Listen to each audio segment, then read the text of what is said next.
fear, because the Greek is here.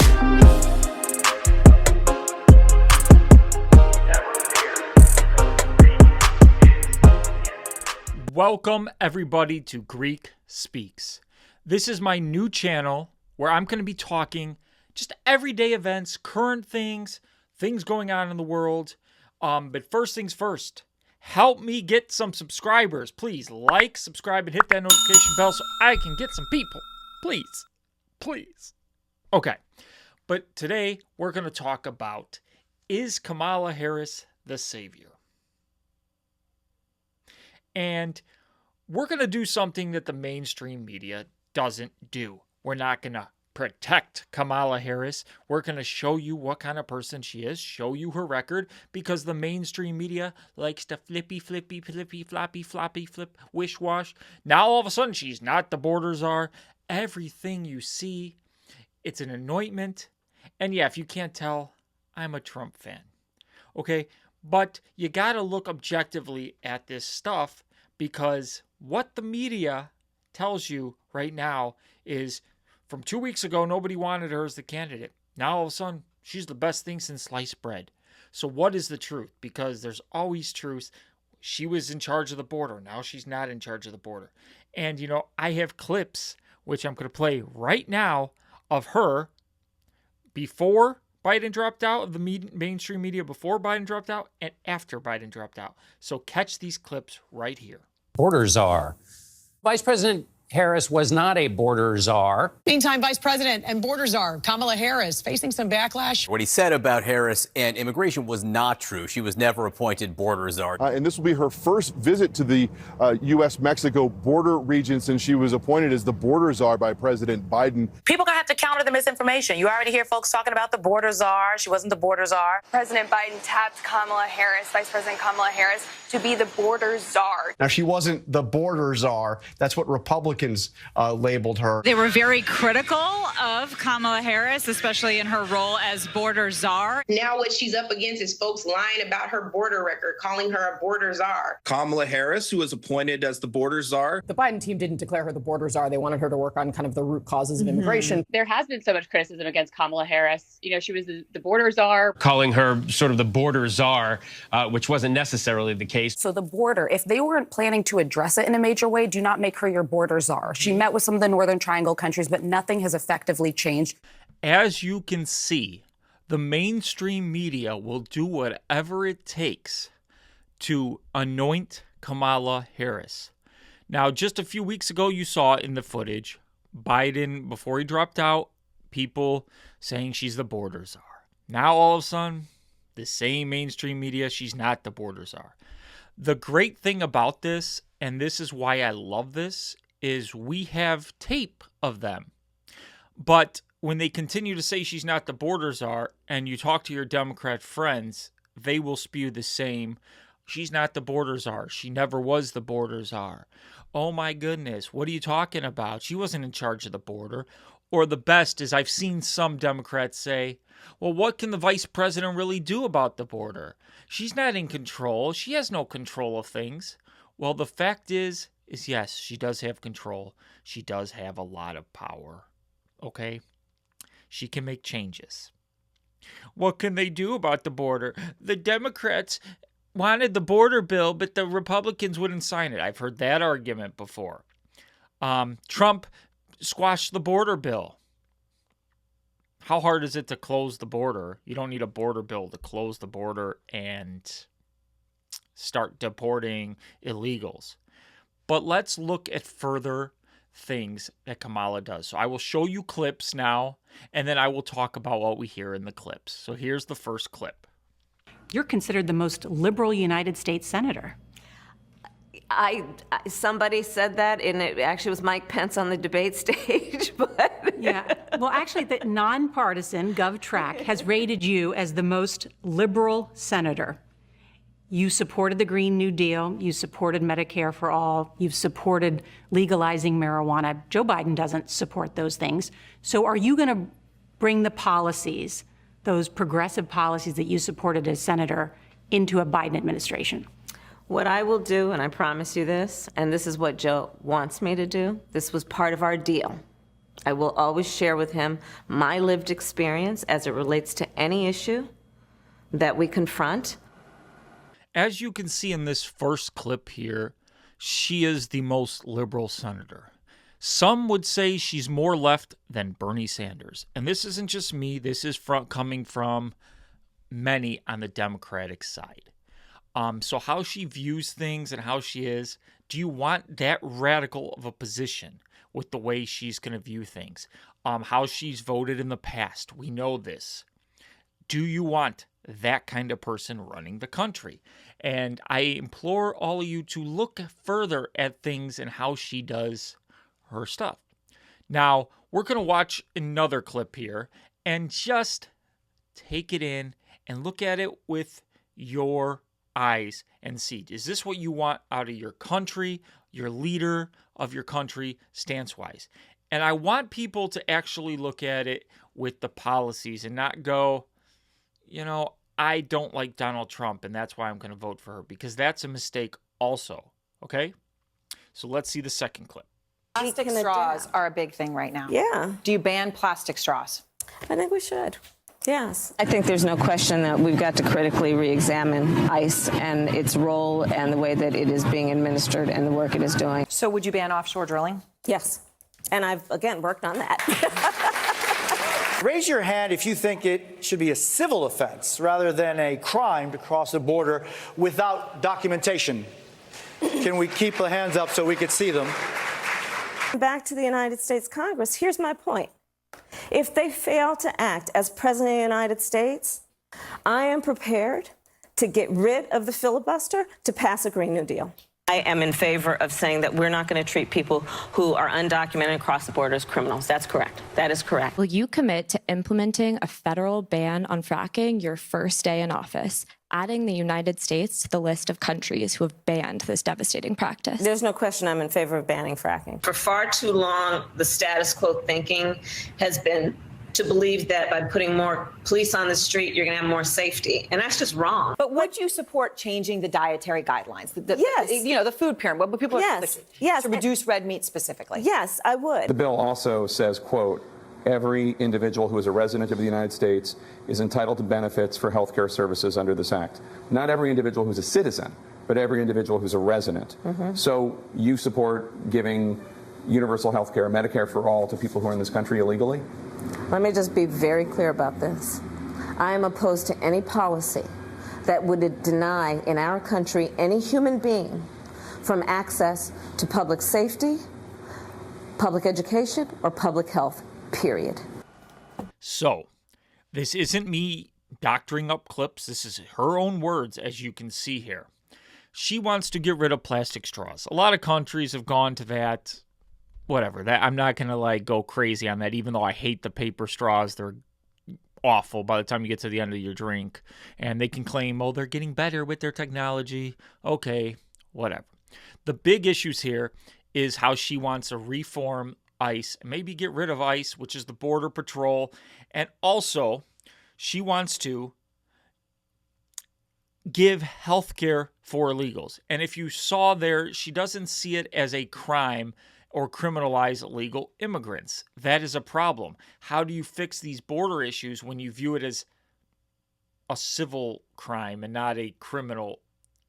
It's unbelievable. Also, she wants to ban offshore drilling and fracking. Now, these are your biggest issues because in the Biden-Harris administration, most people have complained about gas prices. Well, doing this and relying on foreign oil, which is the opposite of what President Trump wants.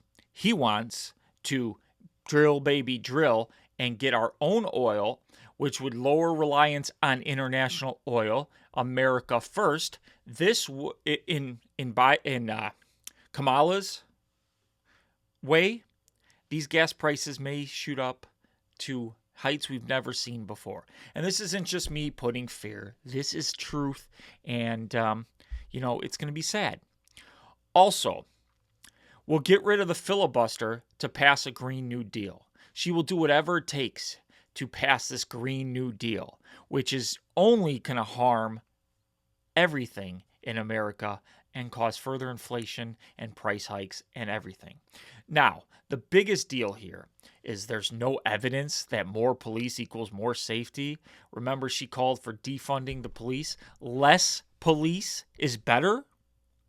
I don't know what world you guys want to live in, but I want a world where our police feel like they can do their jobs. And I know people have brought up President Trump saying he wants to give immunity for police officers. But one thing that the left always fails to see here is while doing acts of their job. They can't just kill somebody with whatever they want and get away with it. That's not, they always like to throw everything. They're 100% or nothing here, the left. It's always, oh, he wants immunity for himself. No. When a police officer is arresting somebody, and in the point of arresting somebody, let's say he has to take somebody down, they're afraid of getting sued now. That's the immunity that he's talking about. Not, oh, you can just kill him while on the job and it doesn't matter. So really think logically here with what he's talking about. And supporting our blue isn't a bad thing that the left kind of makes it out to be. Less police equals better for you. No. And then dietary changes. Getting rid of red meat. Like, do we want our president like doing this kind of stuff? Please. And healthcare for illegals. That will cost tons and tons of money. And where's that going to come from? The legal people in this country who are paying their taxes. Great for you. Well, let's check out a further clip. Alexandria Ocasio-Cortez's new darling of the party. She officially has more Twitter followers than Nancy Pelosi. She was on 60 Minutes this weekend, proudly calling herself a radical.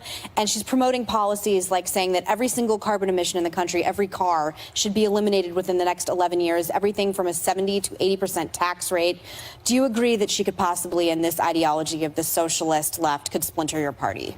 No. I think that she is challenging the status quo. I think that's fantastic. I think that she is introducing bold ideas that should be discussed. So here in this clip, you can see that she is talking about agreeing with AOC, radical, who is a crazy cat lady, according to J.D. Vance. Now, but one thing I want to make clear about J.D. Vance saying the cat lady comment is basically he's saying we have women who are not family oriented on the left making decisions for families in this country. Okay, yeah, I don't agree with calling her a cat lady, a crazy cat lady, but that is the thing. Taking women who are not family oriented, do not have families, are making decisions. Now, as you can see, she agrees with decisions on 80% tax, getting rid of internal combustion engines in the next 11 years, which is the Green New Deal stuff, the radicalness of that kind of thinking there. And saying we need to not just stick with status quo and go. Too much change and too much craziness is not a good thing. But, like we said, she is one of the most leftist lefts you can find. So let's get to this next clip. As a prosecutor, I can tell you it is a serious mistake to conflate criminal justice policy with immigration policy, as if they are the same thing. They are not. I have personally prosecuted everything from low-level offenses to homicides. I know what a crime looks like.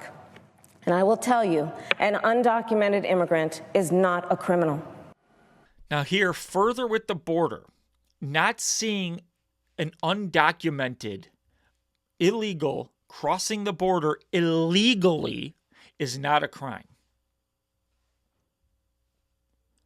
Did I just say crossing the border illegally, an illegal immigrant is not a crime? I mean, how obvious is it that it's a crime? And not seeing it as a crime, how can you fix the issue of the border, which many voters have said that that's a huge issue? And you can see her stance here. It's not a crime, not criminal. And she wants to give them health care, as you saw in previous clips. So there's a pattern here of what do they want here? Do they want these illegals coming over so they can groom them for future voters? Because as we know, they are against bills that require proof of citizenship to work. I wonder why, when you got these thoughts of illegal crossings.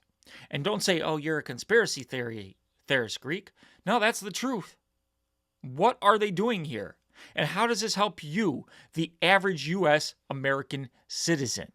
That is what I care about. My life, my things, not, oh, let's groom ourselves for future voters. But I digress. Let's move forward with another clip. Money for that bail fund that freed rapists and murderers. And it's pretty safe to say that Kamala was also a big supporter of the 574 riots, violent riots in the summer of 2020 that they said were mostly peaceful. No, that looked like an insurrection to me. In fact, she encouraged the rioters to keep it up. Remember, a month after they burned a police station precinct to the ground. 4 days after, she supported the bail fund. That bail fund raised that next year they went from $250,000 to over 40. But that was 4 days after. A month after, they're not going to stop. They shouldn't stop. We're not going to stop. Why would they stop rioting? Take a look. This is a movement, I'm telling you. They're not going to stop. And everyone beware, because they're not going to stop. They're not going to stop before Election Day in November, and they're not going to stop after Election Day. And that should be, everyone should take note of that on both levels, that they're not going to let up, and they should not. So, for those of you unaware, Kamala Harris helped set up a bail fund for those who got arrested from BLM riots. And then they used this to help out underprivileged people with this bail fund. But it let out murderers, rapists, and other bad criminals onto our streets. And few of these people that got out with this bail fund while awaiting trial committed other crimes that hurt citizens of this country. But that's okay. That's okay. We like that stuff on the left. But then, what makes this even worse is she then went on interviews after the 574 BLM riots of the summer of rioting. And she went on and said, do not stop rioting. This is a movement and everything. That was okay to destroy our streets, destroy police stations. But it's okay to Kamala Harris. Isn't that inciting a riot? Is that what you want from your leader? For those of you who give Trump crap for not talking down the rioters on January 6th, isn't Kamala inciting the whole movement? A black woman telling everybody for the Black Lives Matter riots to not stop, basically? See, isn't it ironic? Isn't it hypocritical to call out the right, but not call out your own actions? So is this somebody you want who's like, and the Black Lives Matter riots were a lot worse than January 6th, for anybody who doesn't know. And I was at January 6th, and the media portrayal too on that, and I don't condone anything the people win in the Capitol. They should never have gone into the Capitol. But at the end of the day, rioting and stuff should be wrong. And she's condoning it when they're in streets hurting your businesses. You have to board up your businesses. You have to worry about your livelihood, where January 6th was the Capitol. Not the same thing. But it's still bad both ways. So that's bad. And here's another clip. What would you do about the millions of, specifically, assault weapons that are already in circulation? What do you do about those? Well, there are approximately 5 million, to your point, Craig. We have to have a buyback program, and I support a mandatory buyback program. It's got to be smart. We got to do it the right way. This is one where I don't like. Mandatory gun buyback. Like, good luck with this one. For all you gun owners in the United States, mandatory gun buyback. I got 5 guns upstairs. And let me tell you, none of these guns have murdered anybody. They're not murdering people right now. You can take away the vessel of the anger of the human being, but you will not take away that anger of the human being. So taking away the gun doesn't automatically take away violence. It takes away the type of violence. Now, why when somebody stabs somebody do we not say we need to get rid of knives in this country? Huh? Why? because guns are the easy thing to look at, rather than fixing the problem of why don't we look at mental health care in this country and start in low-income areas, start giving mental health care and having insurances cover mental health care. That is where our leaders should be pushing the narrative. And why are people driven to these acts rather than let's take away the guns? You know, and that is a harsh stance. That one sounds great on paper whenever there's a shooting. We're going to take away the guns. The fact is, there's always anger that can be done. And if you look at other countries without guns, like I was just in Greece and I asked the guy, oh, you don't have guns. So do you guys have stabbings? He goes, yeah, there's stabbings every day. They're just not talked about because whatever, you can't take away knives. So they just don't talk about them in the same way. But there's still the same amount of stabbings as there are.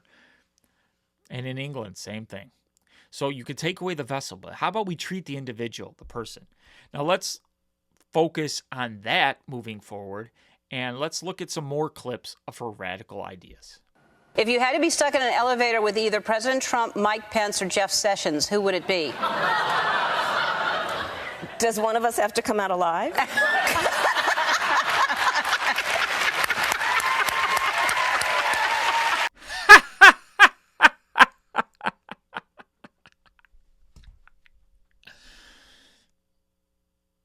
No.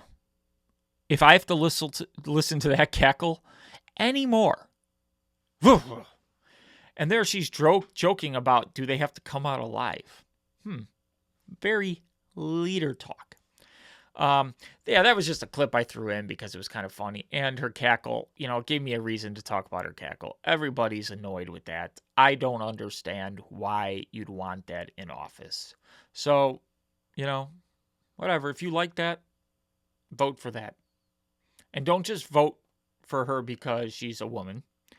Vote for her because she's qualified. Vote for her because you like her policies, not just because she's a woman. I hear people saying she's a woman and she's black, so I should vote for her. Those are not qualifications, okay? That's the definition of DEI, and that's why we're trying to get rid of that diversity, equity, and inclusion hires. Because then you get this, where instead of looking at her record and what she's done in the past, we're looking at her skin color. I don't like looking at skin color. I want the best people for the job in everything we do. But let's look at another clip. What's the other thing we know about this population? And it's a specific phase of life. Remember, age is more than a chronological fact. What else do we know about this population, 18 through 24? They are stupid. That is why we put them in dormitories. This one is bad. 18 to 24, which is a lot of voters in this country who care about America and care about the future. And these are the people of the future. And to just call them stupid, this is why we throw them in dormitories. Is this how she thinks of the younger crowd? It could be. Maybe this is how she views everybody who's younger than her, because as we've seen, and I don't know if you guys know this, she has a 92% staff turnover since she's been vice president. Now, a good leader and a team player would not have 92% staff turnover. That is pathetic, and out of a leader, I don't want that. If you see and look at Trump and things he's done with his staff, they all revere him. They love him and they will talk great about him. And you can say, whatever, some of his staff has turned now, whatever. But one thing is true, Kamala now in the current administration, 92% staff turnover. It's not good. And, you'll hear them talk about 15 million new jobs they created, but I found this awesome meme that I want to put on the screen right now. And it says, the economy is growing great. We have created 5 million jobs this year. And then this guy says that to this girl who's working at Walmart, and she goes, yeah, I have 3 of them and still can't pay my rent. That is the problem. I know many people who are working multiple jobs. So is that a creation of jobs, or is that people needing those jobs to pay for the groceries, the gas, and everything that you have done to claim you are doing good for this country? And also, inflation is going to keep going up under Kamala Harris because of her ways. So how do you fix the root cause problem? You have to fix the gas, because everything starts with the gas. You drill, baby, drill. Transportation goes down, the cost of goods goes down, and the end consumer, who it ultimately falls on, those prices come down. You can't just build the ceiling higher when the crap is filling up in the room and expect the crap to not be a problem. It will be a problem. So, how about we clean up the crap? And that is what Trump wants to do. Now, when it comes to these new jobs, I really want to look at it in a way where you should be looking at it. COVID, everything was shut down. Many jobs were lost. Okay, that was the last year of the Trump administration. So when you're talking about creating new jobs, are these jobs that were just brought back? Because everywhere I go, everybody's got a now hiring sign and they can't find workers. So I just don't know about these numbers.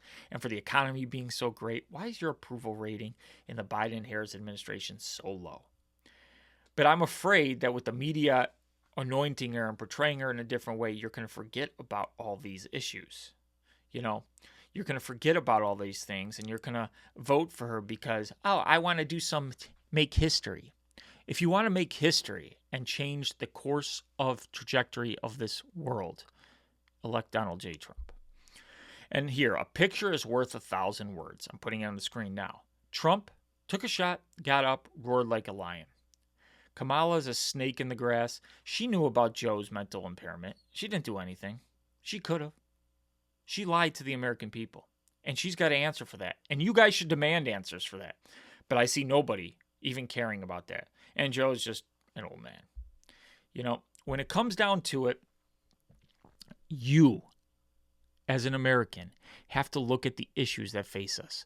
What do you want? What matters to you? It shouldn't be what they say on Twitter. It shouldn't be the way they treat humanity. It should be what's best for you and your life moving forward. Do you want to go to the grocery store and be able to afford groceries? Do you want to go to the pumps and be like, oh, I can afford gas? Do you want to buy an electric car, not because you're forced to, but because you want to, because it's fun? Like me, I want an electric car, but I don't want a mandate that says everybody needs to have an electric car, okay? I want people to have the choice of whether they want gas or not because, you know, the power grids in some areas can't even put up with all the electric cars. So you need to think about what they're doing for you and stop just saying she's the greatest thing since sliced bread because you think she's going to do great for women and you know, women's rights. If your only good positive talking point, and I hear this a lot, is abortion and your rights on abortion and how she cares about abortion, like your best quality, your best stance in anything is killing babies.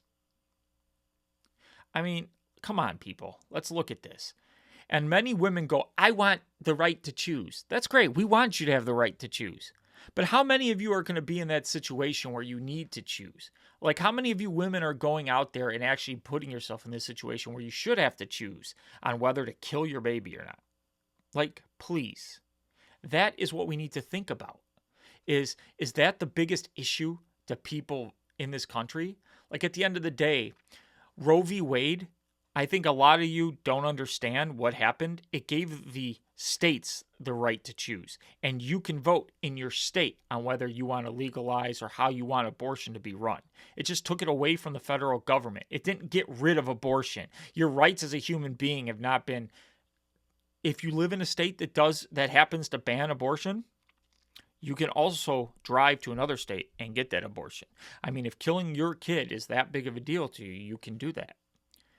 And I don't want people to think that Trump's against abortion. He's never said that. He just wants the states to choose, and he's for, same as me, rape, incest, and the life of the mother for abortions in those instances. And that's loyal. Okay, you shouldn't want to just kill babies because you're sleeping around or doing things like that. That's just, as a Christian and a human, not right.